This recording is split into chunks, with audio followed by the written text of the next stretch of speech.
Behold, human beings living in an underground cave, which has a mouth open towards the light and reaching all along the cave. Here they have been from their childhood, and have their legs and necks chained so that they cannot move, and can only see before them, being prevented by the chains from turning around their heads. Above and behind them, a fire is blazing at a distance, and between the fire and the prisoners there is a raised way, and you will see, if you look, a low wall built along the way, like the screen which marionette players have in front of them, over which they show the puppets. And do you see, I said, men passing along the wall carrying all sorts of vessels, and statues, and figures of animals made of wood and stone and various materials, which appear over the wall. Some of them are talking, others silent. And they see only their own shadows, or the shadows of one another, which the fire throws on the opposite wall of the cave. And if he is compelled to look straight at the light, will he not have a pain in his eyes which will make him turn away, and take in the objects of vision which he can see, and which he will conceive to be in reality clearer than the things which are now being shown to him? And suppose once more that he is reluctantly dragged up on a steep and rugged ascent, and held fast until he's forced into the presence of the sun itself. Is he likely not to be pained and irritated? When he approaches the light, his eyes will be dazzled, and he will not be able to see anything at all of what we are now called realities. And when he remembered his old habitation, and the wisdom of the cave, and his fellow prisoners, do you not suppose that he would facilitate himself on the charge, and pity them? Certainly he would.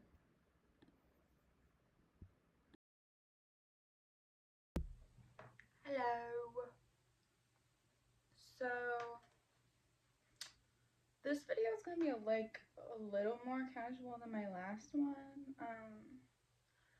because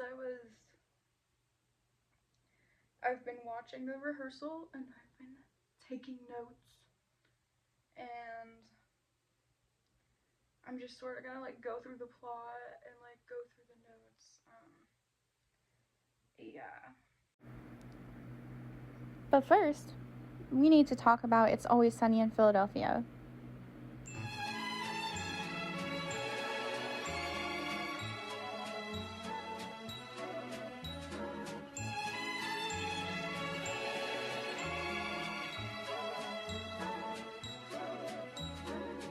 It's relevant, I promise. Okay, so the distinction here is really interesting to me, right? Because I think the characters of Nathan Fielder's character and Dennis Reynolds are very similar.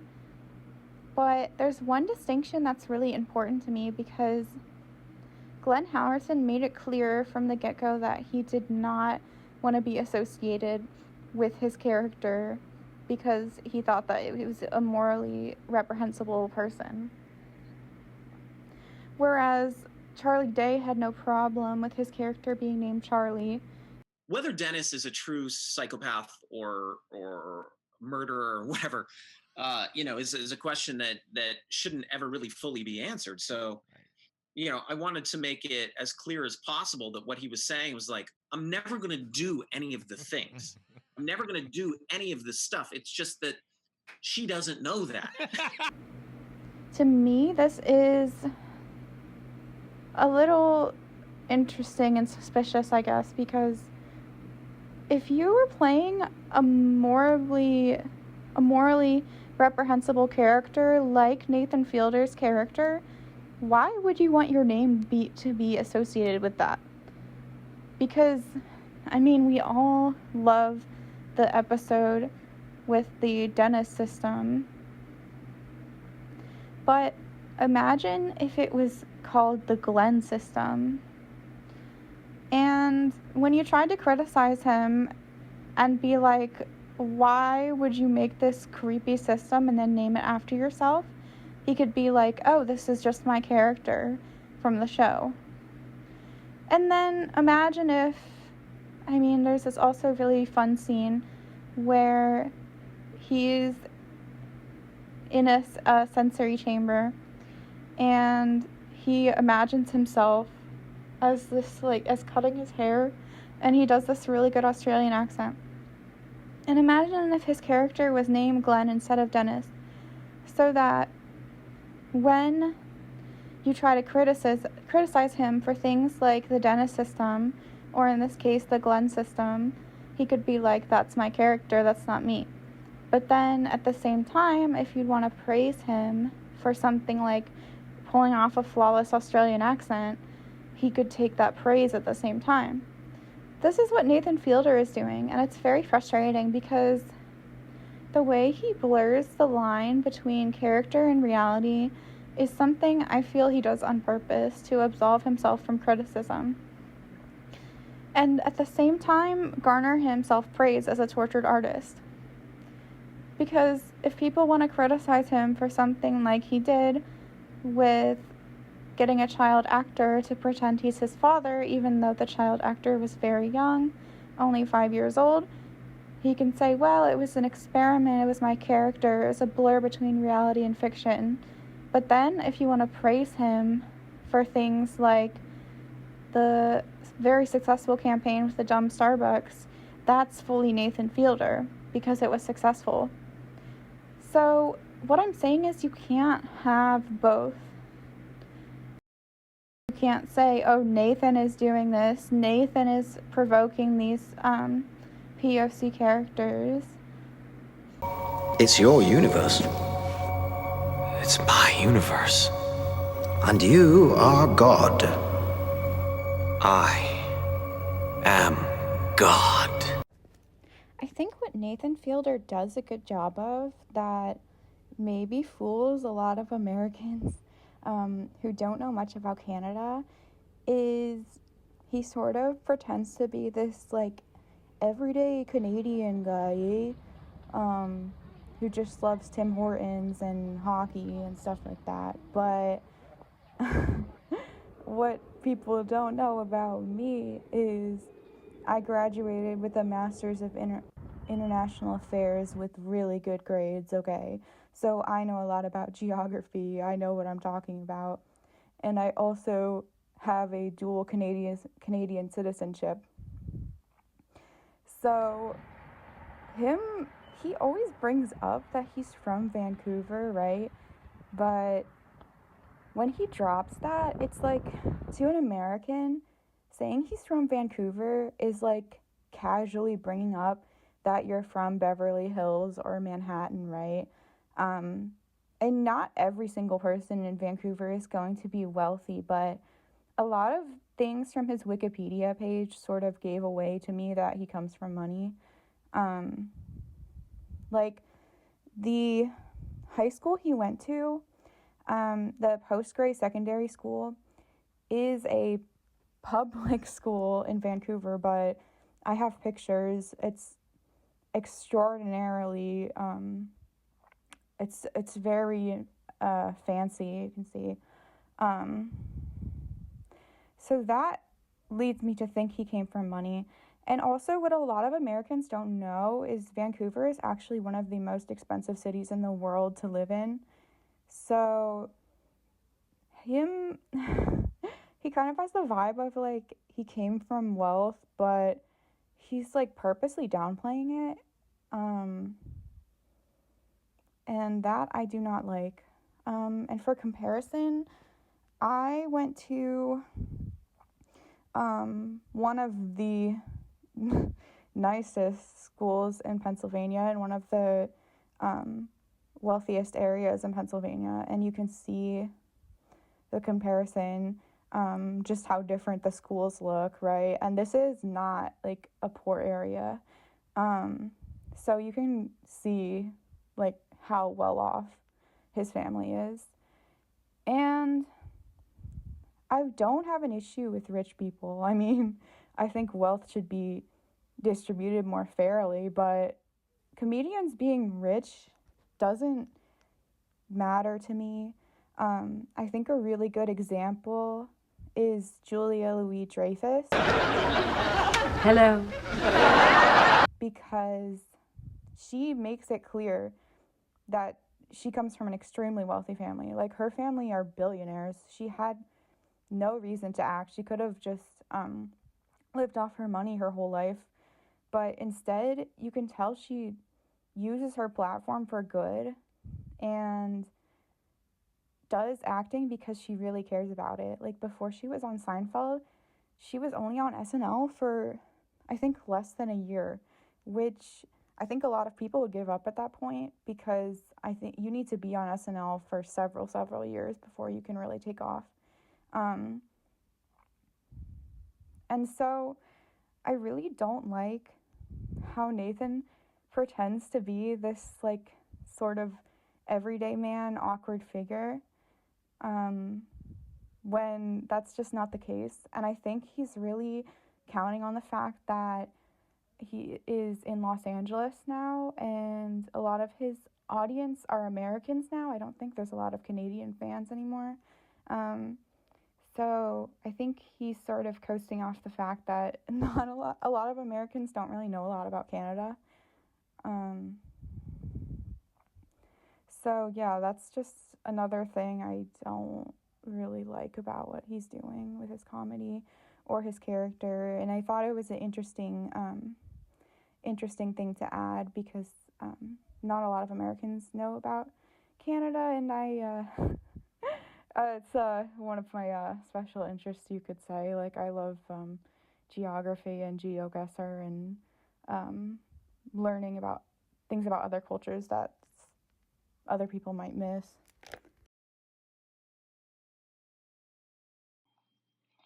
And another comparison I thought was really interesting, because even if Nathan said he was from Toronto, that is a very wealthy city, but a lot of middle class type people, when you would think of like an average Canadian, maybe you would think of Ontario suburbs, like Toronto suburbs. And so for another comparison, I thought of showing the high school where the cult classic Tony Award winning, Emmy Award winning show My Babysitter's a Vampire was filmed. So this is the John Fraser Secondary School, and I don't know if I'm saying this right, but in Mississauga, Ontario is where the exterior shots for My Babysitter's a Vampire were filmed. And as you can see, this looks pretty similar to the school that I went to in America. So in case you're wondering if Point Grey is the norm for Canadian high schools, it's definitely not. And another interesting thing I found in my research is that a lot of these Canadian comics who pretend to be these down-to-earth guys all went to Point Grey. So it is a little bit of a factory in producing these comedians. And they kind of act like they acknowledge it in a way. I found that Seth Rogen and Evan Goldberg, their production company is actually named Point Grey Productions after the elite high school that they went to in Vancouver. And again, I wouldn't have a problem with this normally. It's just the double standard that really frustrates me, because women, when they come from wealth, are sort of supposed to acknowledge it. And I feel like they acknowledge it because if they don't, there would be a huge backlash. But men who come from wealth are just completely fine with ignoring it, and in fact using it to their advantage to film these comedy movies or these indie films, and then taking advantage of Americans who don't know a lot about Canada to be like, I'm just your average Canadian guy. But if someone like, say, an entertainer like Taylor Swift, she had a accent on her first albums and just gets absolutely crushed and criticized by, I mean, mostly men for decades, because she comes from wealth and she moved from Pennsylvania to Nashville, Tennessee, and if she picks up an accent and loses it again, that's like so fake. And it just frustrates me because she never denies that she was from a rich family. That's not the point. Like, in Who's Afraid of Little Old Me, where she talks about this line that's been just absolutely demolished online, um, where she says, "You wouldn't last an hour in the asylum where they raised me." And then people would show the meme where it's like a mansion where she grew up. That's not the point of the line. The line is she's talking about the music industry and how awful the music industry is to women. But still, she just gets completely clowned on. And it's not to say, like, of course anyone can be criticized, but it's just the double standard and the misogyny that I hate. Okay, according to commenter at Hitscha, they said, and they said this. If Nathan offends you, then I gotta wonder what you make of how Conan O'Brien treats Jordan Schlansky. I can just imagine you fuming after watching a Schlansky video. What a way to consume comedy. Look for offense, and ye shall find. Yeah, I actually really hate Conan O'Brien and I hate Jordan Slansky. I think they're so unfunny because I'm literally evil. I'm just kidding. I actually was planning on talking about why Jordan Schlansky works and why Nathan Fielder's character doesn't anyway. And I just thought it was so funny that this person like already commented what I was planning to talk about. So let's dive into Jordan Schlansky. So this one is pretty easy to debunk. I really think the commenter here is saying that, well, Conan always punches down to Jordan Schlansky, but not really. They're honestly just an iconic comedic duo, and usually just one plays the straight man, and the other is the provocateur, but it switches sometimes. And I want to reiterate why it's so different from Nathan's comedy because Jordan is a willing participant in this comedy, and I think he honestly appreciates the way that Conan appreciates his neurodivergent quirks, like how much he loves Italy and how he always wears like the same pair of sunglasses and the same pose in every single photo. And he's completely in on that joke and he's playing an exaggerated version of himself. And wait, the Redditors say, is it Nathan playing an exaggerated version of himself? Well, that's what he claims, but honestly, and what you'll see in this video, he's been taking a lot from different comedians and different artists to sort of create this persona. So, and he doesn't share a lot about himself. So, in a way, he could be playing an exaggerated version of himself, but himself, he's been kind of doing, I mean, first he started out doing magic comedy, which was made fun of by Will Arnett in 2003 in Arrested Development, so that's not anything new necessarily. And then his Nathan For You character evolved a lot. So the Nathan character on his YouTube channel played a lot more into being an awkward Canadian guy, which, as we now know, is not entirely true considering he grew up in an extremely wealthy family. Um, but his character sort of morphed into this more autistic. His character is based more on autistic stereotypes. And like I showed in my last video, it is the pilot of Nathan For You aired right after, I mean, like a year or two after, literally, of the Onion sketch about the autistic reporter. And if you compare it side by side with pictures, like they literally look the same, even down to the shirt and the hairstyling. It's really bizarre.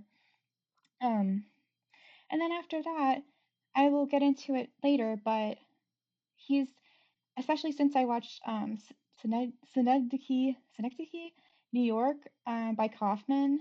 He pretty much steals the entire premise of this film for the rehearsal. And it's one thing to reference something, but this is a very niche film.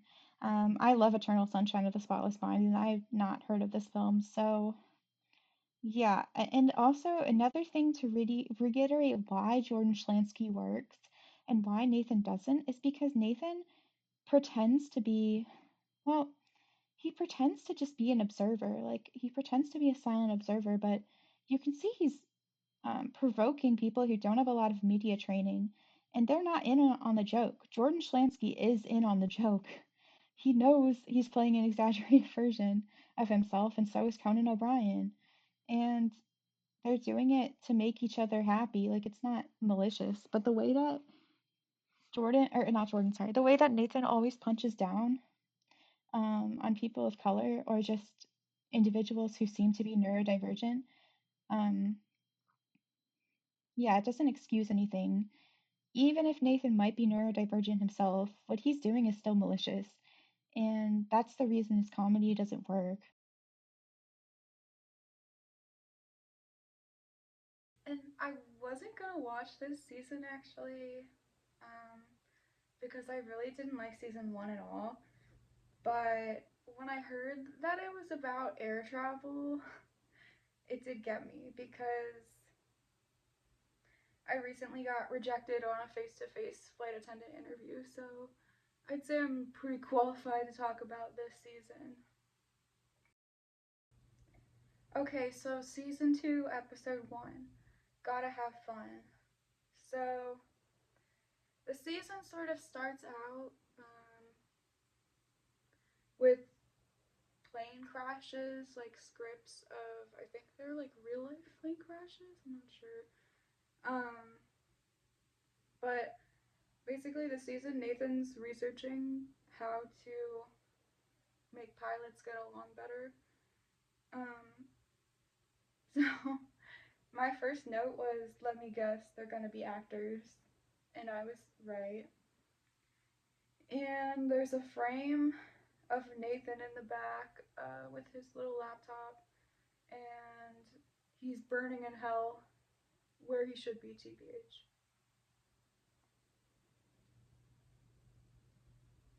And so what he does next is he talks about how much he's a comedian and how he wants people to take him seriously and you should feel bad for him. But I got really focused on the hair. I really think he got hair implants, and the people want to know. And I said, bro, definitely got hair implants. Yeah, I don't think he's gonna beat the hair implants allegations, unfortunately. I said his hair implants look good though, really natural. Probably didn't cost him that much to get hair implants.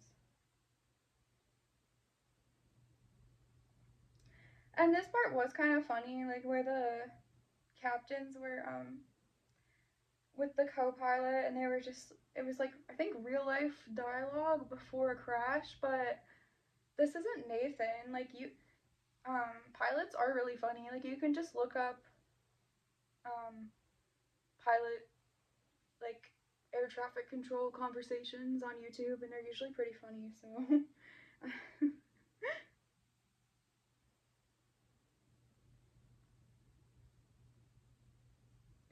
Oh, so this episode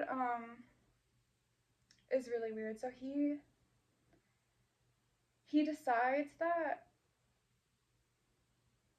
for some reason one of the pilots has a girlfriend at Starbucks, which of course, because Nathan has to mess with people who work at Starbucks all the time, and his girlfriend is receiving gifts from like random customers, and so Nathan thinks it's a good idea to confront the girlfriend, but in a plane, so that way he'll associate like standing up to his girlfriend with standing up to his captain, I guess. And I just said leave Starbucks baristas alone. We have enough to deal with. Come on. Yeah, and this guy, like the guy that what's interesting is like a lot of the people that Nathan messes with in this season like give me neurodivergent vibes. And I said Nathan is definitely neurotypical, which is fine, but he needs to stop effing with neurodivergent people. Because I feel like Remy is/was likely neurodivergent as well. And I was just writing about how much I love airports and they make me happy.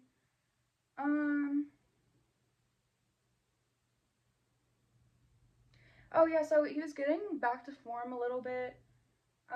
Because at least this season has a central theme, which is air travel. Like last season really went off the rails, and I'm pretty sure it's confirmed because it was the lockdown. And honestly, I would have just scrapped that part of the season. Oh, okay, and then he says he's frustrated because when he hired actors, which is, oh my god, the budget on this show is so bloated, but he hired a bunch of actors to like copy the pilots and the co-pilots mannerisms, and he was getting upset that they weren't talking in the break room before the flight. And that that just to me, like, again, Nathan, apparently a lot of people think he's autistic, but I just don't think so, because um decompressing is such a not a common neurodivergent trait. Like even people with ADHD, like you need, if you're gonna do something like being a pilot, it's good to have that space like where you can just like, prepare before you're gonna go to work. Um, yeah, and again, he was doing the jokes where he's like bad at small talk, which he's been doing for like 10 years. Um, and if he is supposed to be portraying this autistic character, it is just punching down, because autistic people who struggle with small talk, it isn't on purpose. So, okay, so he's doing the simulation with the guy and his girlfriend, and she had yellow overalls, so I knew she worked at Starbucks immediately. And I said she gives me neurodivergent vibes too. Nathan needs to stop effing these people for real. And I said bro is clearly just having some rejection sensitive dysphoria. I worked at Starbucks for a long time. Regulars are a super normal thing, and also gift giving might seem like a red flag for neurotypical people, but for neurodivergents, gift giving is a love language and can be completely platonic. And I also said it was style over substance. If we took away the fancy mock planes, really what does the show have at its core? And I also noticed that during the conversation, the pilot was like grabbing at the fake controls, um, which could be stimming because he's anxious.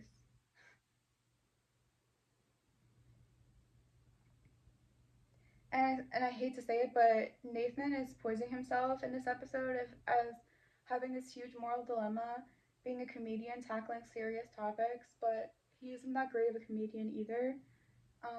Most of his material doesn't hold up without a team of writers, so I thought the plot of this episode was a little silly because he's just like saying he can't tackle anything serious, but Jordan Peele was a comedian and he writes amazing horror films now, so skill issue.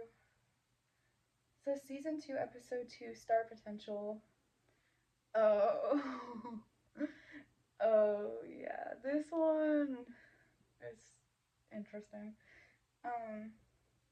So I read the description of the episode, and it said that Nathan worked on a Canadian singing show, and I predicted that the comedy is going to be weirdly antagonistic towards Canadian Idol, and I was right because I think Nathan's petty about it. Yeah, so this episode he's making fun of his time on Canadian Idol, which I don't. It's like, when was the last time people even cared about like American Idol, Canadian Idol?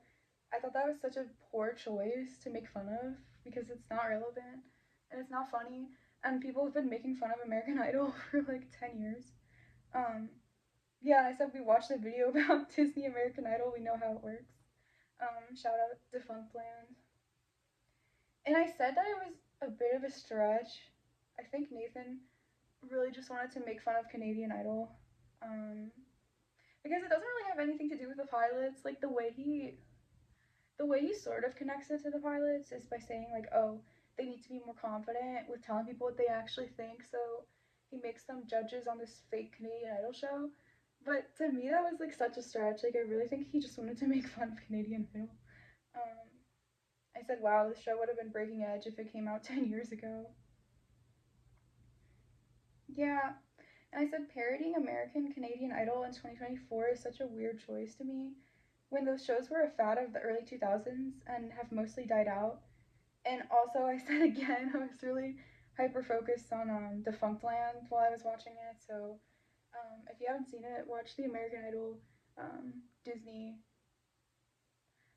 video on Defunctland's channel. It's so good. If you want to learn more about how the process works in a way that's like entertaining and interesting and not weirdly passive aggressive like Nathan. Yeah, and I said this feels like an idea that never got made on Nathan For You. Like, he was like just looking in the hat like to pick out an idea, and he was like, it was like something he found in his notebook from like 5 years ago or something. I said, bro just wants to talk about his time on Canadian Idol. I knew it. Yeah, and another thing that bothers me is he always says I did or I transported the set, but he has a whole team of people to transport these bar sets, so I just imagine he's probably not a very good boss to work for, because I feel like he probably expects these sets to be done like super quickly and transported super quickly and then just takes credit for it.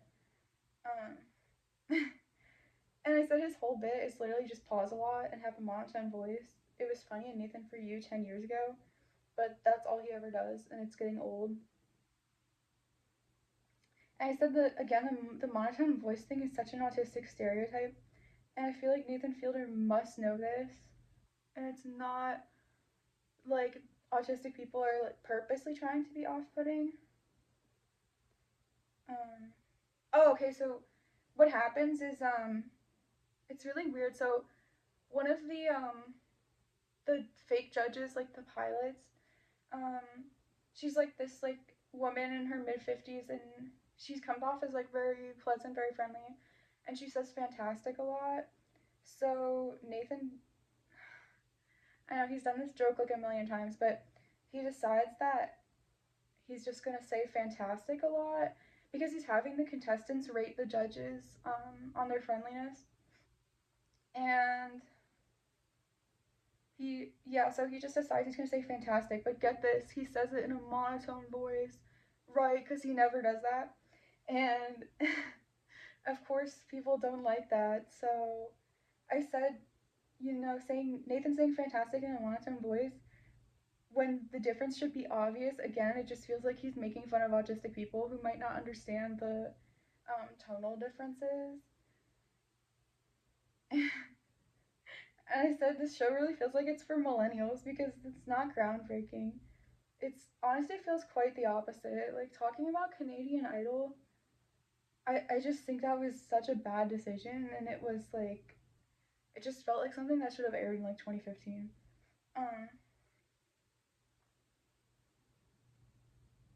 Yeah, I just said I don't like his aura, and wait, no. So what happened was, this is really awkward too. So Nathan, so there's this guy who auditioned, and so the joke, right, is that Nathan keeps saying fantastic in a monotone voice, so it's off-putting and people don't like it. And so he confronts the guy, and he's like, why did you not give me a good score? And the guy was like trying to be nice. He was like, oh, like I just didn't like your aura. Um, and I didn't like that. I felt like that was such like a neurotypical coded way to say that. And it would be one thing if Nathan was actually autistic, but he's playing an autistic character. Um, and this bothered me too because, like I said in my previous video, there's a lot of ableism in these hiring processes. And I did see one Reddit post on r/autism where a neurodivergent individual didn't get hired because she did not smile enough. So, um, it's not like Nathan is really pointing this out by doing this. He's just using this experiment as a way to make people uncomfortable again. Like, I think it'd be better if he actually pointed out that people are kind of unfair and like really judgmental in interviews and auditions and stuff, but that's not what he did. He just used it to like make people uncomfortable because that's all he does. And so I figured out the whole season is going to be about co-pilots not being able to talk to pilots. And honestly, that theme was a little boring to me. Didn't seem like it justified a full season. Um, oh, and so there was this bit. Again, I feel like his bits are just copying stuff that he did in Nathan For You. Um, so there's this bit where there's this like pilot, and he's like a really manly type guy, like really fit, like Andrew Tate type guy. And he was telling Nathan about how he keeps getting banned from dating apps. And then of course, like Nathan just sits there because he wants to like prod this individual and get him to say something weird. And it reminded me of the like tag teaming bit from Nathan For You, which was way funnier. And I think it's honestly just because he's just doing the same thing he already did before that worked better. And so he pairs this like manly type pilot with the middle-aged woman from earlier who was being really nice to the Canadian or the I forget what the name was. It was like Wings of something. It was like the fake singing show was like Wings of something. And he's being like really rude to her, like the manly guy, and he's mansplaining and stuff. And he keeps talking even though she's not interested. And I thought that would have been way more interesting to explore this dynamic of like why do men keep talking when women are like clearly giving signals they're uncomfortable. But of course Nathan makes women uncomfortable, so he's not gonna address that because part of his comedy and art is making women uncomfortable on purpose. But I thought that would have been like way more interesting to explore in the episode. And okay, so then okay, so the guy was like talking about himself and like his dating life and like asking her dating life, and she didn't care. She was like, I'm single.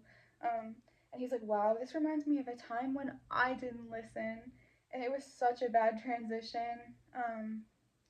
But basically Nathan wanted to talk about his a jacket launch? No, I think okay, so one of his older episodes got removed on Paramount Plus, and he's very upset about that.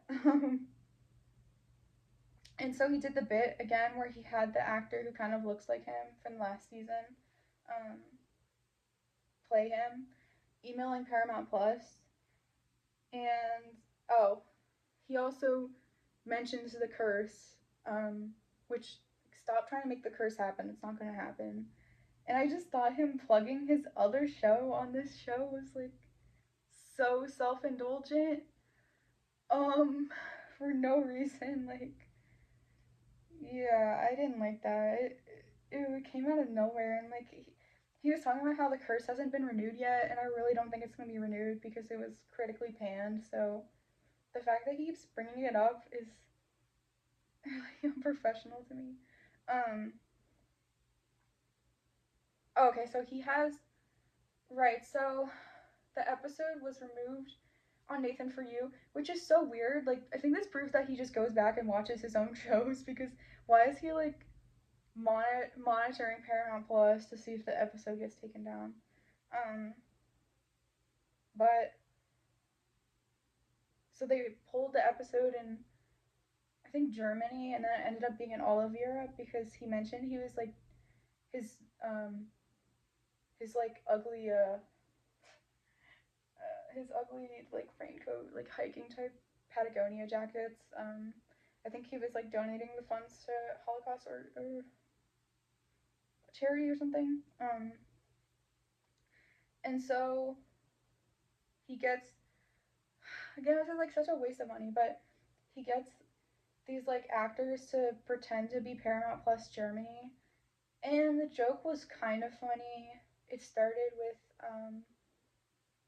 it started with it. He like set it up and he made it look like World War II type thing. And he made Paramount Plus look like I don't know if I can say it on YouTube, but like you know what I mean, like World War II soldiers.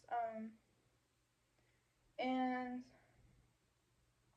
That was a little funny. Like, I did exhale out my nose for that one, so congratulations, Nathan. Um,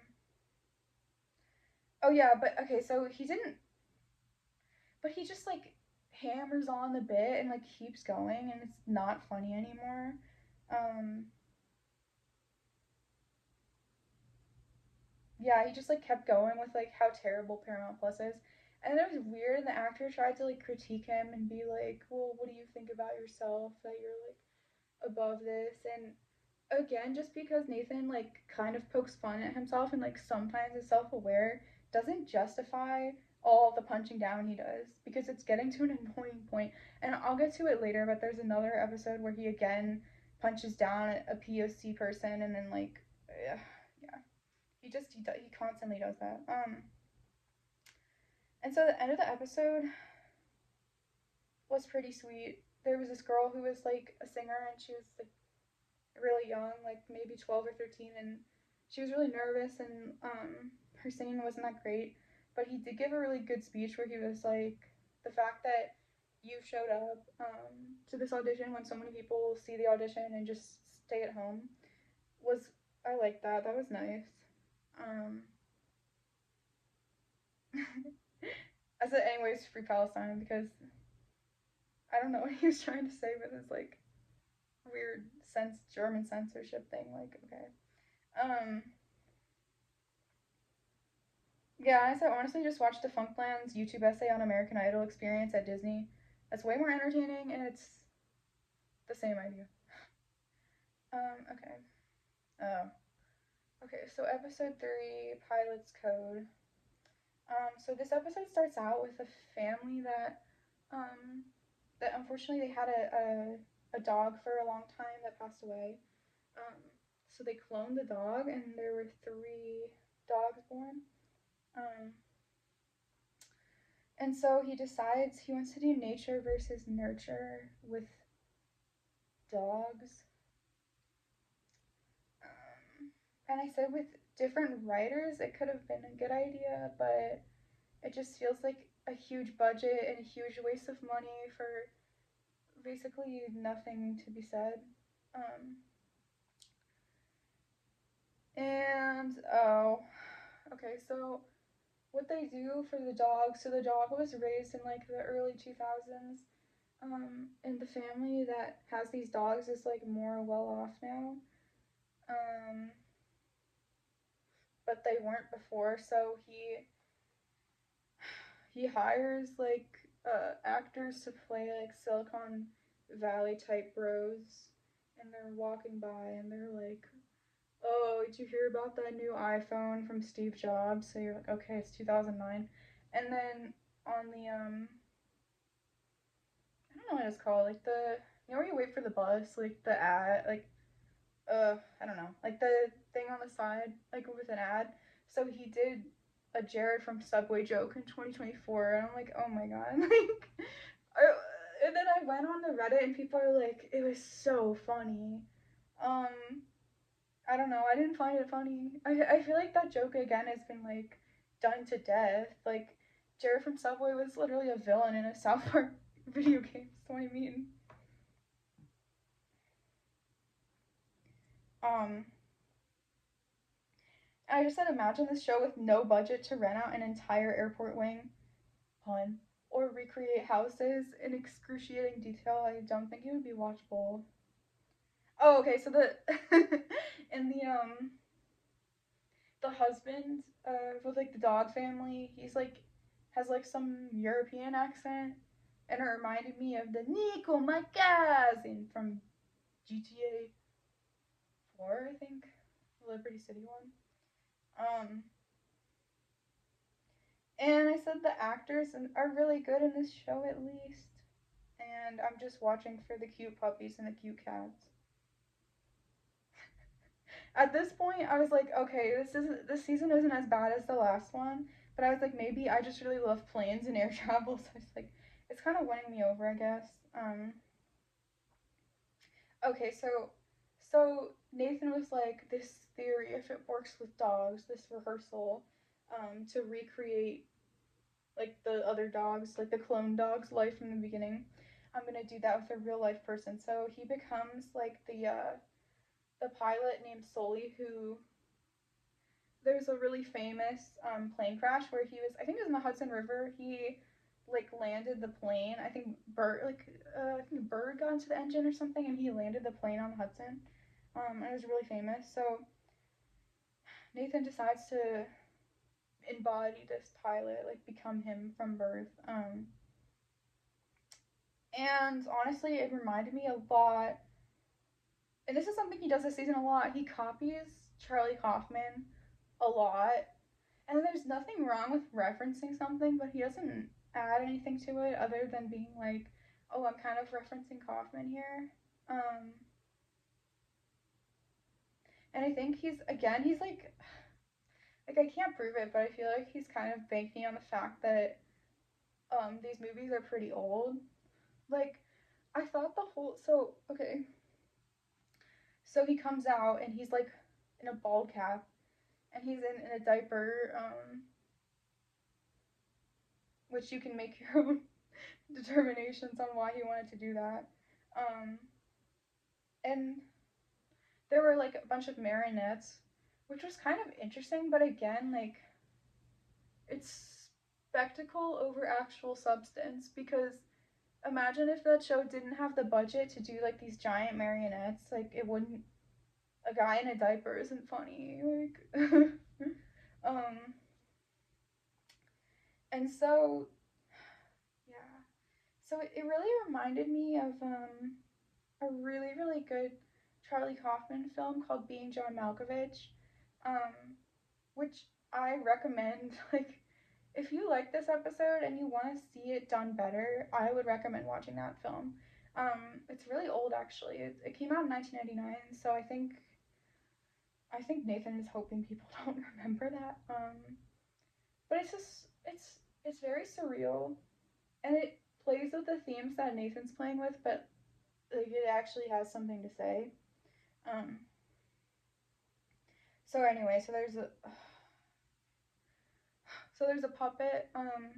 There's a marionette of he's being Sully. I wonder if Sully gave permission for him to do this, like, or Sully's mom. But he has a paper mache mother, and her breasts are out. And he waterboards himself with he chokes himself kind of with the milk that's coming from this puppet's breasts. And the paper mache was nice, but what is he really trying to say with this? It just felt really exploitative and fetishy to me. And I said, what is the joke? Like, that her breasts are out? Like, again, breastfeeding is very natural, so I don't know. I just feel like he never fully commits. Like, if you want to do horror, do horror. If you want to do dark comedy, do dark comedy, but I don't know. He doesn't. That's why a lot of his stuff just feels exploitative to me.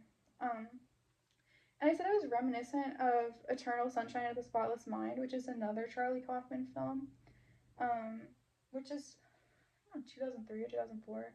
So it's like 19 years old at this point. But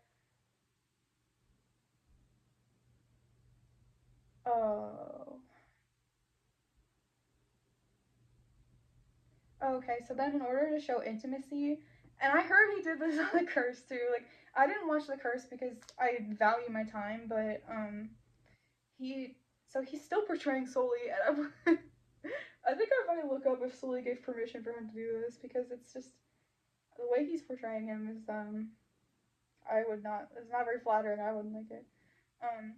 But so I think he's like referencing Sully's book that he wrote, like his memoir, that he wrote, and like Sully was saying he had trouble separating, or no, he learned how to compartmentalize because he had a crush on this one of the female pilots, and he learned to be able to like separate that, like, while he was flying a plane. And so Nathan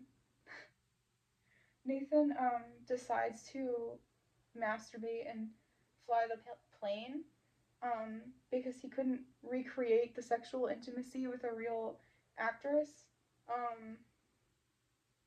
which is funny because, Anyway, so again, I just said watch Being John Malkovich if you want to see it done right.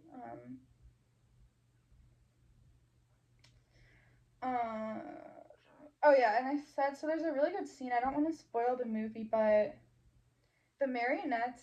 So the main character in Being John Malkovich, his name is Craig, and the marionettes do actually represent something. They represent his obsession with control, but you have to ask, what does it represent in the rehearsal? It doesn't represent anything. It just represents a cheap gag and spectacle. And the baby scene where um, Nathan dresses as a baby reminded me of the Jim Carrey scene in Eternal Sunshine of the Spotless Mind, where it's like going through his past thoughts, and he doesn't want to erase his ex-girlfriend Clementine anymore, so he's hiding in his formative memories. And the reason it works in that scene is because in Eternal Sunshine is because he plays it completely straight. Like Nathan has this kind of look where he's like, hey, look what I'm doing, I'm so crazy. Like he has this annoying smirk like the whole time he's like dressed as a baby. But Jim Carrey like committed, and I don't think that scene, like, it's not my favorite in the movie, but I don't think Kaufman was trying to like, I don't think it was a comedy scene. I think he genuinely wanted to explore like the like um oh my god, I can't remember his name. What is the character's name? Oh, Joel. So I think he really actually wanted to explore Joel's childhood, like when he had Jim Carrey like portray him as a baby. And again, Nathan, I can't say he steals it because he is just like copying it, I guess, but he did the thing.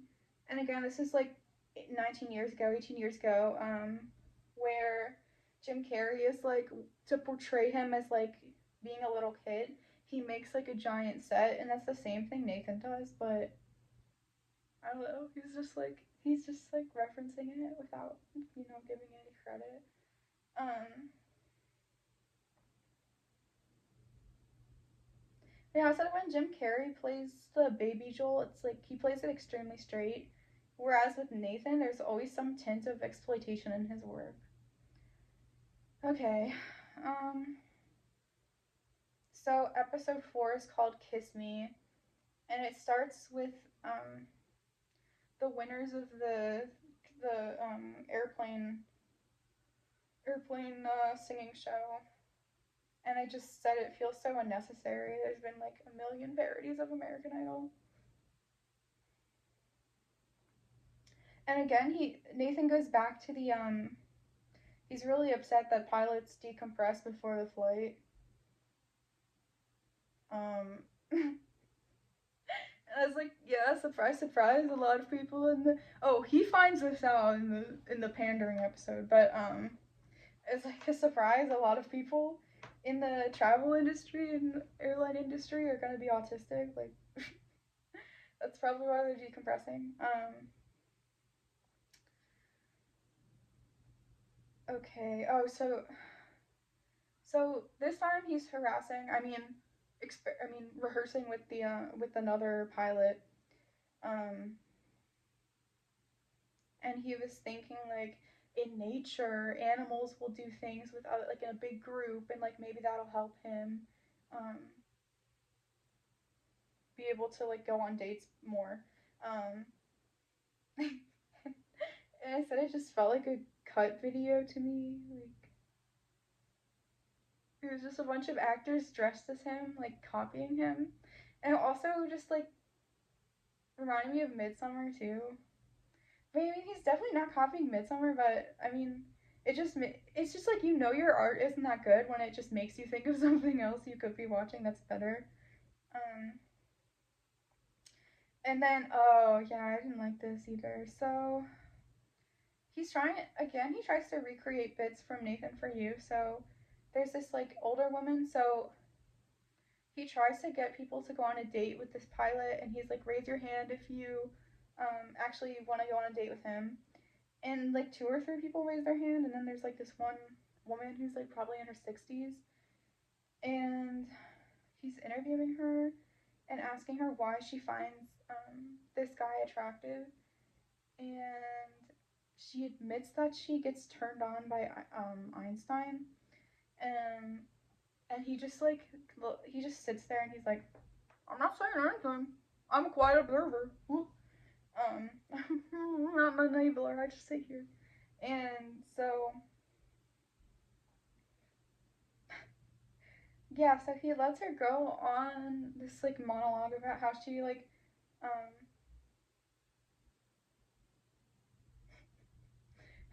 does things when she reads about Einstein. And so the next scene it cuts to her telling this guy that he reminds her of Einstein. So it's just like almost like directly sexual harassment, but it's just funny because it's an older woman. And guess what? The older woman is also a black woman. Who would have thought? Because Nathan never, ever, ever makes fun of people of color. He only makes fun of white people. No way, he always does that in every single show. Oh, I said also if you want to, another better show. I was like, if you want to watch a show about an autistic person who wants control, not because she's evil, but because having control makes her uncomfortable, watch Inside Job on Netflix. Specifically the episode about the robot boyfriend. Oh, okay, so then Nathan has these actresses explain to him how kissing works because his character has devolved to being an actual 12-year-old. Like, he's not even just an awkward guy anymore. He's like actually stupid. And so she explains that she does like, I don't know, I saw on Reddit people were like, oh, it's a good tip. So I was thinking, do people actually not know this? But she was saying she will like look down at the lips and then look back up at the eyes, and I was like, okay, like every single person does that.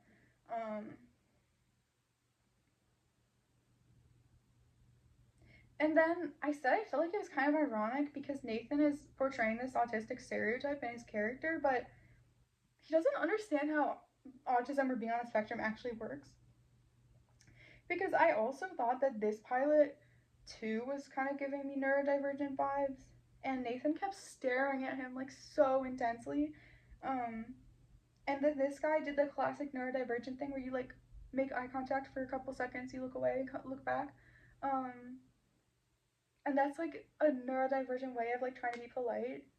But yeah, like Nathan like pretends to be autistic and then like he's like actively like actively like annoying actually neurodivergent people.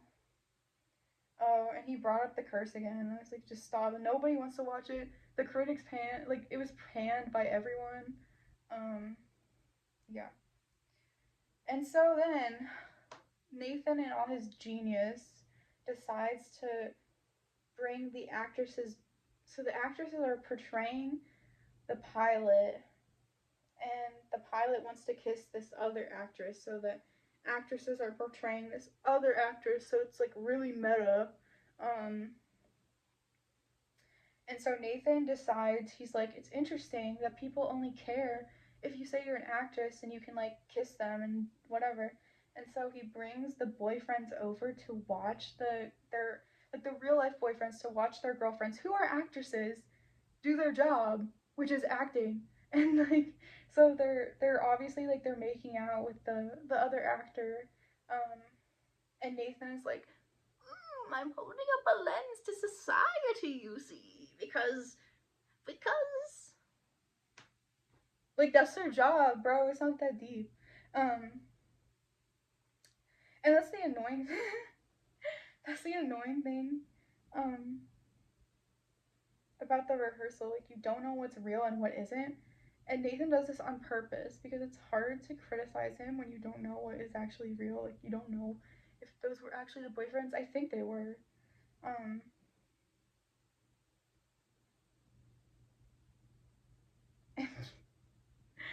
And this is really niche, but the character in the script, like, he wants to get, so he's using this idea of acting to get the guy, the real life pilot, to kiss the girl he has a crush on, and he named her in the script Jennifer Kiss Me, and it reminded me of this like Jake and Amir sketch where where Amir writes this like really bad script. Reads fast. It doesn't. You want to pick your cast? Yes. Okay. Jake, why don't you play Daryl McMexican? Wow, such an offensive name. Yeah, right? he's like a rogue CIA agent with a heart of cold. McMexican. And Julia, why don't you play his girlfriend, Pussy Sandwich, which works since that's your actual name. Emily. So yeah, I can say like that. I don't think he was copying them. It just like again it reminded me of Being John better. Oh, and then so the next, and then you get the tease where he is going to go to Washington the next episode, and I said, oh God, if I never step foot in Arlington, Virginia again, I will be happy for the rest of my life. So episode 5, Washington. So you see a bunch of DC politicians that are totally real, not actors, very real. And I definitely love networking in DC so much. Definitely doesn't want to make my soul leave my body. So this episode is just really good for me. It's like all the things I like. And I said, why do I feel like this is going to be a set with actors? And then you will not believe it. He was rehearsing. It wasn't a real Congress. It was a fake one. Oh. Yeah, so you don't even need to parody Congress. Like, there's really, you could actually watch real meetings that are way funnier. Like, all those meetings where they're trying to ban TikTok. Like, you could just watch that instead of watching this episode. But I just said the actors are really good. They nail the confused old man in Congress character. And so, again, this is like one of the themes of the season where Nathan is like, how am I, as a comedian, going to get this airline thing across, this really important message about pilots liking each other? And so he's like showing news footage of like Seth Rogen, and I can't remember who the other person was, but he's showing this news footage about comedians being like, let's get serious for a second. Let's get serious. We need to talk about this. And I said seeing all this news footage made me think of Connor Roy. It made me realize I could have just been watching Succession instead. So yeah, just if you like political satire, just watch Succession. It's like way better. Hey, if you want to print something in your little book, you may print the following line. Connor Roy was interested in politics at a very young age. That's it.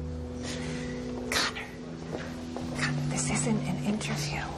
We're just two people chatting at a funeral. Fine. It's a good turnout. It's a nice church, don't you think? I'll tell you what a nice church it is. Connor Roy was interested in politics from a very young age. Okay.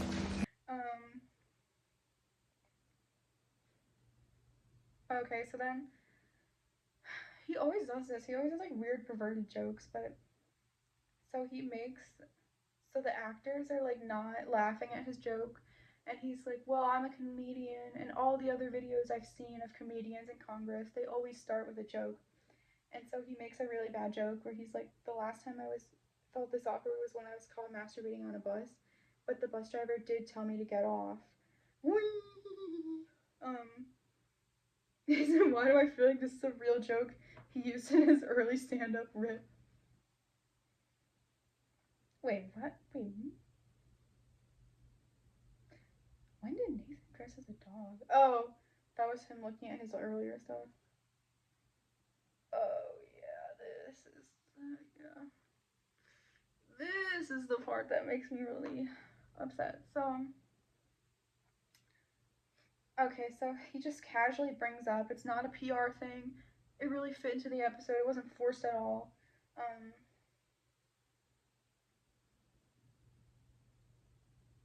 That he includes that he's like, I just realized, for some reason, autistic people really like my shows. And I don't know why that is. It's not like in 2017 I admitted I copied autistic stereotypes for my character. And I will say I'm not gonna critique autistic people who like his show. Like, that's fine, you can like his show.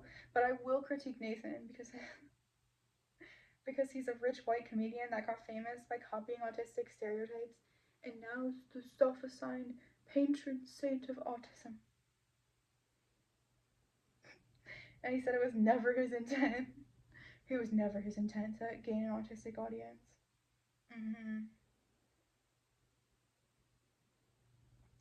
And he by mistake cultivated this autistic audience.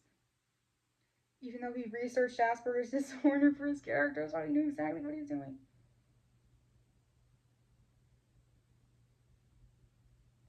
I said maybe I should start gambling because my last video was incredibly well timed and it was just something I was thinking about. I didn't think he'd actually address it, but I think he's preparing for people to go digging and find that 2017 Rolling Stone interview. But so, because now he has this episode, so he can be like, see, I love the autistic community and they love my character. If anyone tries to point out what he said is annoying and evil, and he 100% knows what he's doing. And Nathan keeps talking about how frustrating it is that no one takes him seriously because he's a comedian. And it's annoying. I'm like, buddy, I never found you that funny. Like, if you're complaining so much about how you're a comedian, but you did like one good show.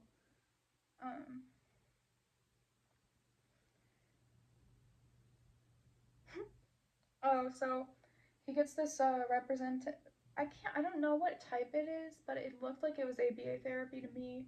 And he gets this representative to say real, totally not coached lines. Where he's like comparing, she's like saying that rehearsal is good because it's kind of like ABA therapy in a way that it's like helping people rehearse for big events before they do them. And ABA therapy is like controversial. I don't love ABA therapy. But social skills are supposed to help autistic people with things like grocery shopping or opening a bank account, not making people make out in front of their boyfriends. Like, okay. And I don't think this spokeswoman was autistic at all. Like, that, I think she just works for the organization. That's the vibe I got. And my issue with ABA therapy is I don't think autistic people should have to try and fit in socially so hard. Like, people with privilege, neurotypical people should be more accommodating for them. Because the neurotypical people are ones without the sensory issues.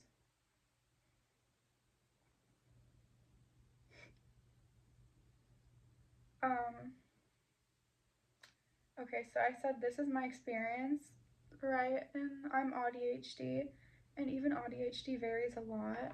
And a lot of ADHD women I've met do not have severe ADHD like I do. Maybe ADHD type C is more common in men, I don't know. But this has allowed me to mask very effectively. So when I did ABA therapy in middle school, it felt like so condescending to me. Like it actively made my ADHD worse. So that's my experience. And so they have Nathan reading like facial expressions, like by looking at their eyes, and that's just like classic ABA therapy stuff. And I remember doing it when I was 13, and it felt so condescending and so infantilizing. It's honestly, I mean, some autistic people do struggle with facial expressions, but a lot of times autistic people pick up on things that neurotypical people don't and feel things like so deeply. I think we left off where Nathan was doing the facial recognition test, ABA therapy, whatever. And what I thought was funny is that there's like the images are like so low resolution, and Nathan does point that out himself. But I was like, how are you gonna have a facial recognition test where like the images are super low res? And also, what really bothered me, and again, this comes up in the finale, okay, don't worry.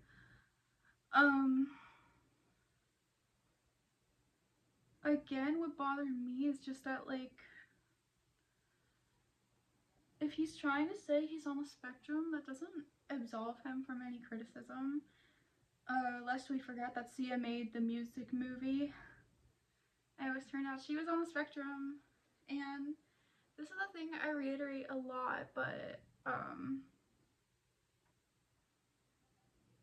pretty much they're not gonna want to talk about it, but pretty much every single person in the entertainment industry is gonna be ADHD, autistic, or both. So, I mean, wouldn't be entirely shocking if he was.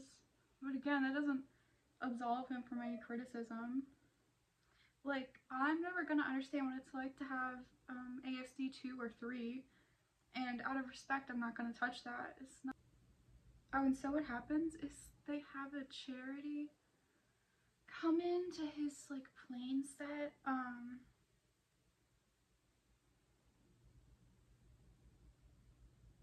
And I didn't love it. It came off as like really PR stunt. Like he was bringing these autistic kids in because of what happened last season with Remy.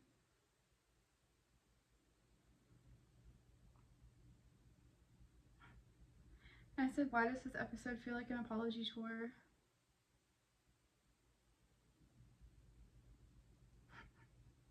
I said it's not even funny or entertaining. It's just like, I'm actually the Lord and Savior of autistics. No, sir. That's Ryan Gosling. But yeah, and I thought the way that he talked about autism in this episode was super weird. Like, I don't know. It's just like really infantilizing, I guess. Like, I was just thinking while I was watching it, that JFK was neurodivergent. He had ADHD. Nobody treated him less than.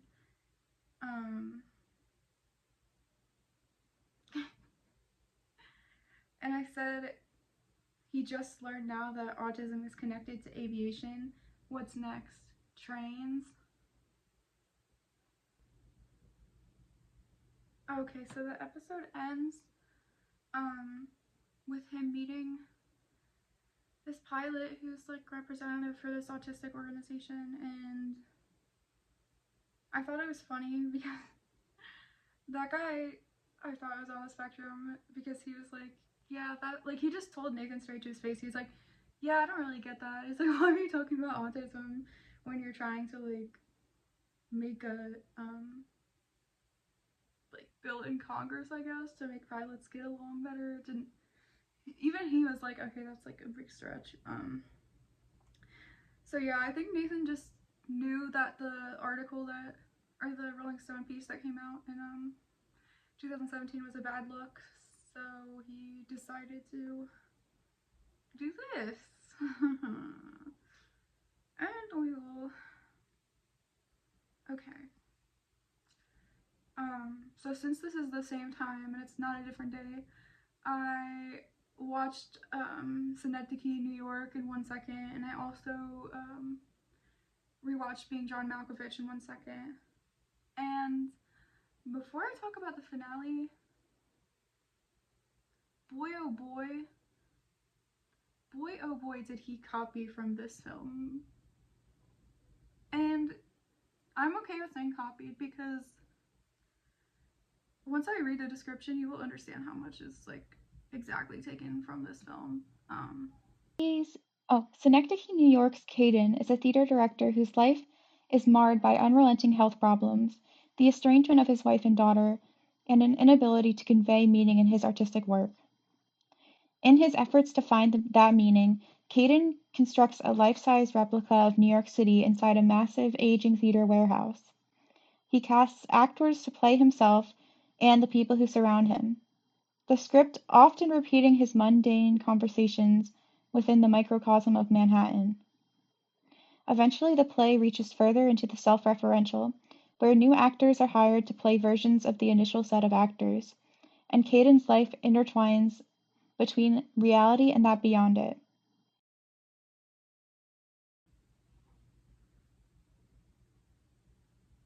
And I also, the other night I watched I'm Thinking of Ending Things, and oh my god, if you want to watch a movie about what it's like to be an autistic woman, I would really recommend that film. It was like the weirdest experience I've ever had. Like, it was so weird. I like felt it in my body before I just started like bawling, and I didn't even understand what the message of the film yet because the film wasn't over. And it just resonated with me on such an emotional level. So again, I would recommend just watch Kaufman's films. He's not known that well. I mean, definitely with the Ariana Grande music video, referencing Eternal Sunshine, that's probably one of his best known films, but I'm working on watching all of his films. Yeah, so the finale is called My Controls, and yeah, he draws heavily from Synecdoche, New York, like a lot.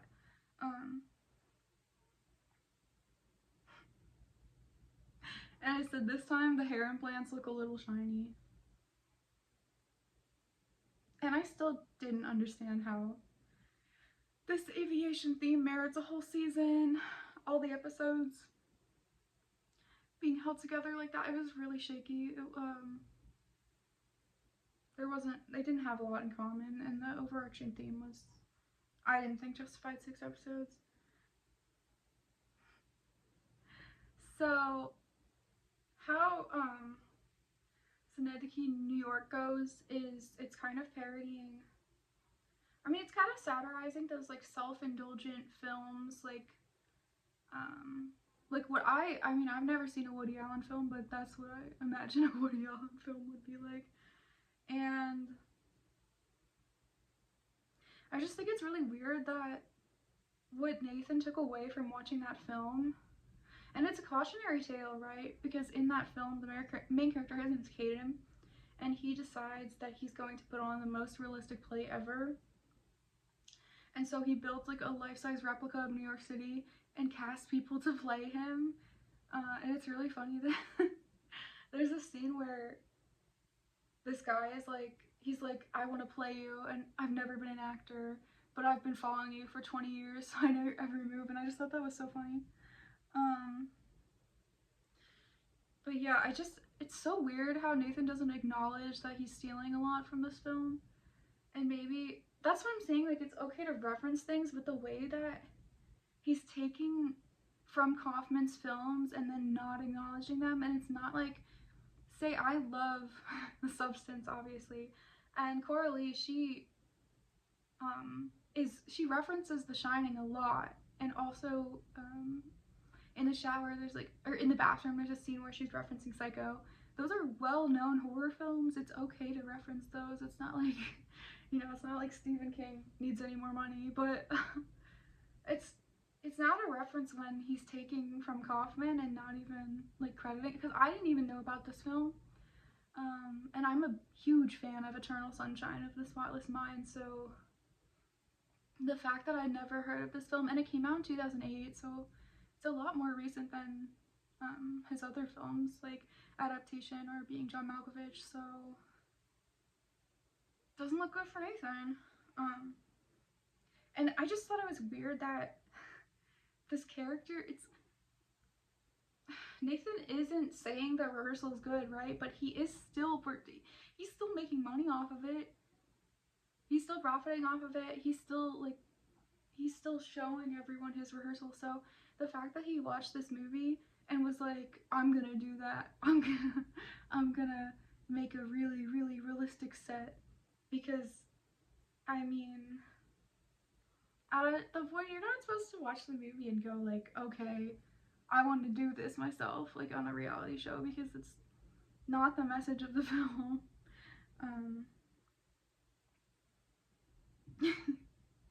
Okay, so, oh my god, so this finale I had to watch on 2x speed. It was so boring, but he basically, I don't know if I respect him for I think I'm angry, but I will say it is a really good massive troll if he did this, but he basically got a pilot's license, and that's not cheap, and he got it on HBO's money. So I looked up how much it costs. A pilot's license costs between $8,000 and $15,000 just for a small jet. That doesn't even include passengers.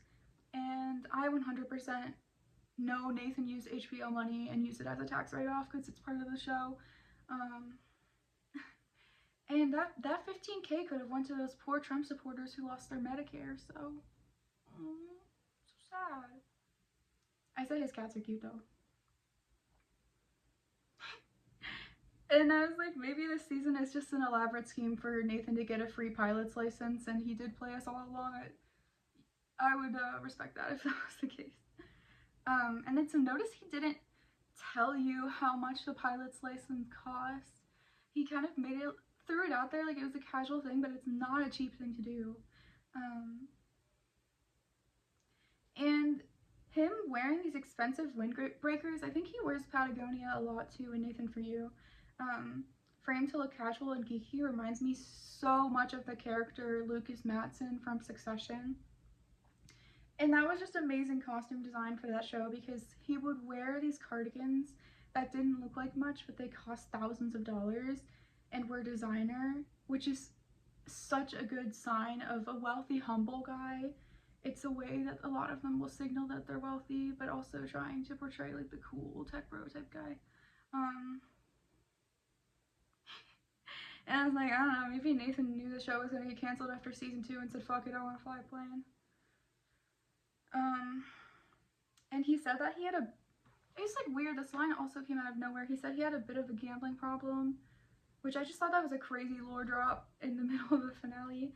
And another hint that he came from a really wealthy family, because a lot of people don't have a ton of money to gamble away like that. So at this point I said he's at least spending $10K of HBO's money. And at this point I start to wonder if Nathan is making a bad show on purpose because he wants to fly a plane. I don't know. I would kind of respect the troll if that was the case, but I don't think I don't think so. And I also, to add to the show's cost, I also looked up hair implants. They cost $12K on average. Wonder if he used HBO money for his hair implants. Meanwhile, if a woman gets cosmetic surgery, it's over.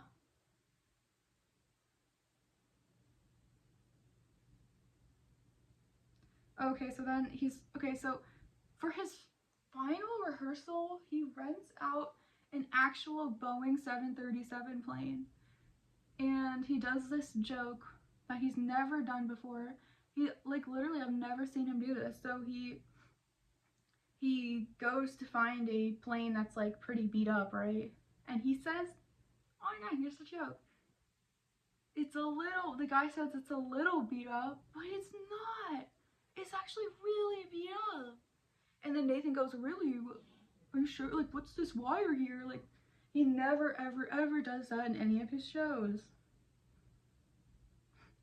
And the beat up plane in the trailer park reminded me of that plane mission from GTA 5, and I was like, I could be playing this right now.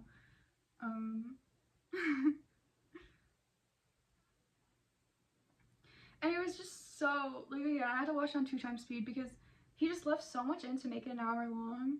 Like, when he met the actual guy who rented him out the Boeing 737, he was talking about how many seats were in the plane, and I was like, that's not relevant.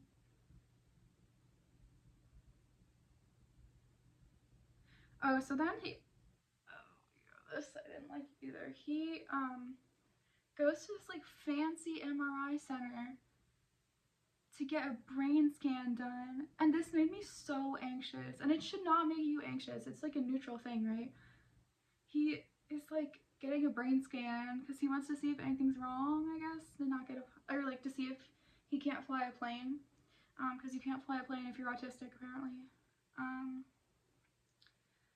But this made me so angry because he was just talking about how like anxious he is, and the doctor was like casually, you know, wasn't scripted, definitely was natural. He was like, oh yeah, it can show you like anxiety, ADHD, autism. And he was like, autism? What? And I don't know why this was like built up as like a big reveal. Like, it was actually making me anxious when I watched this episode. And I just thought, I was like, imagine if I edited the same way, where I was like, do I have celiac disease? Find out next season to see what. And like it zoom in on a like bagel, like really slowly. It'd zoom in on a bagel with cream cheese, and I'm like, can I eat gluten anymore, or is it over for me? I don't know. Like that's how I felt. Like being neurodivergent is just like, it is a disability, but it's not like, you know, like a cliffhanger for a season. It's just a thing. It's like comparable absolutely to like me being like, do I have celiac disease? And like I said, it doesn't matter. It reminded me of Sia finding out she's on the spectrum, and like, yeah, it's not a big surprise. Pretty much everyone in the creative industry is neurodivergent. It's not going to exclude bad behavior that you've done.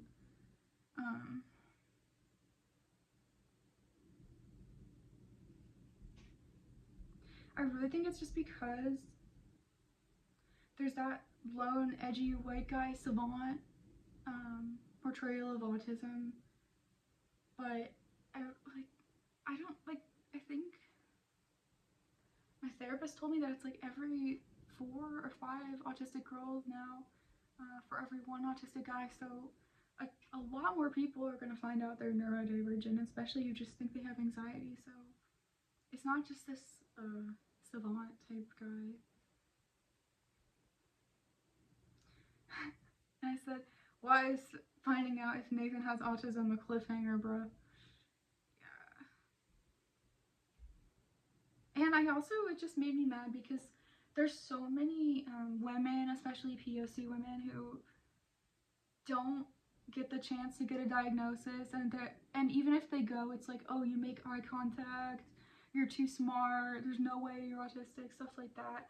And then he literally is using HBO's budget to get this fancy MRI, which oh my god, what's the test called? RADS R. Yeah, like he did not have to do this. Like he did not have to do it. He just wanted to make it dramatic. Like he literally could have just taken the RADS-R test. It's really accurate. They have a lot of good information on this website. Literally Hassan Abbey took it on stream, and bro he is definitely ADHD, so he does not, like, Nathan does not need to get a whole brain scan. So yeah, just take the RADS. It's not gonna be like it's not gonna like tell you everything, but it does have a pretty good way of like telling if you're on the spectrum or not, just like based on how you answer the questions.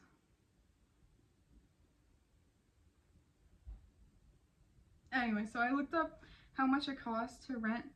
Okay. Yeah, it was like, imagine if this money went to another show like Succession, like renting out a whole plane and 130 actors just to play passengers so they can order cranberry juice. Like, why? And I looked it up, and it's between $17,000 to $30,000 an hour to rent a Boeing 737. And I'm pretty sure the flight went from LAX to Las Vegas, which is estimated at 1 hour and 18 minutes. So at this point, he's at least spent $17,000 of HBO's money on the rehearsal, not including the cost of the pilot's license and the expensive MRI brain scanning technology. And an autism test screening, especially with an MRI machine like that, assuming Nathan has insurance, is estimated at like $1,000 to $3,000, but I can see it sometimes costing as much as $5,000. I think out of pocket, just for most people, I think the ADHD test is a little more expensive. It's like $800, and sometimes I've seen people saying the autism test is like $1,000. So yeah, it's not cheap, and he did like an MRI, which is extremely expensive. And so I estimated he spent $12,000 on the pilot's license, and I don't know how much. He mentioned he was taking classes with different instructors, so that's really expensive, but I didn't include that. $2,000 for the MRI, and $25,000 to rent the Boeing 737 for an hour. That is $39,000 just for the one episode. And for an interesting thought experiment, the Blair Witch Project had an original budget of between $39,000 to $60,000. A small indie film could have been funded with the amount of money Nathan has spent in just this one episode, and I'm being very lenient with the cost. Paranormal Activity was made with a budget of $15,000. And keep in mind, this is just one episode. I haven't calculated how much the actors cost filling the entire plane. And I also have dyscalculia, which is common with ADHD, so my math isn't always great. I think the real number is definitely larger. And half this episode is just Nathan sitting in the cockpit talking to another pilot. It's really interesting. And a ton of really bad people have autism. A ton of really bad men, like Dan Harmon, Justin Roiland, Jerry Seinfeld, Elon Musk. It doesn't put you above criticism and self-reflection. And as you'll see later, Nathan literally leaves this on a cliffhanger anyway, because I guess we'll have to wait until season 3 to see if he has autism or not.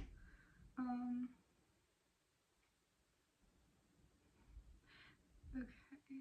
Oh, and so also they had an aerial photography plane following them to take pictures.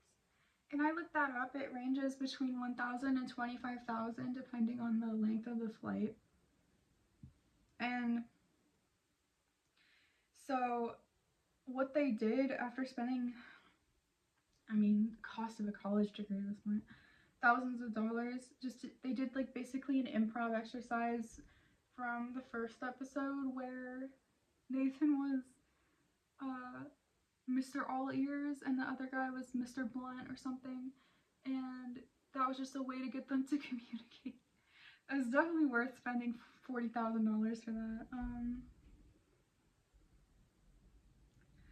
And I said if bro just wanted to be a pilot, he should have said so.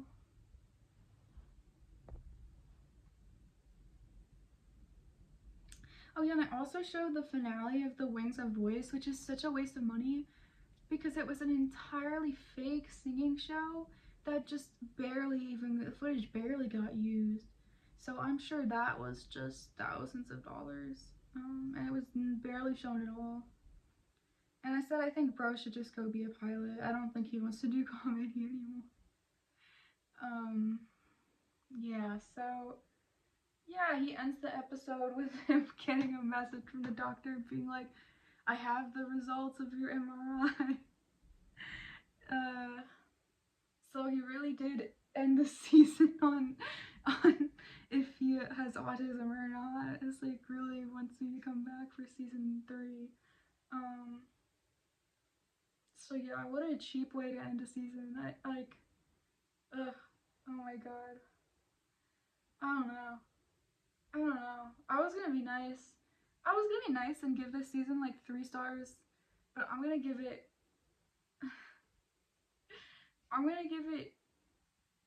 honestly 1.5 sausage parties out of 10 sausage parties. So yeah, I'm gonna go watch Emmy, Oscar, Tony Award winning My Babysitter's a Vampire. Bye! She's the girl next door. Nice but naughty, a heart that's pure. She's the girl next door. She's free.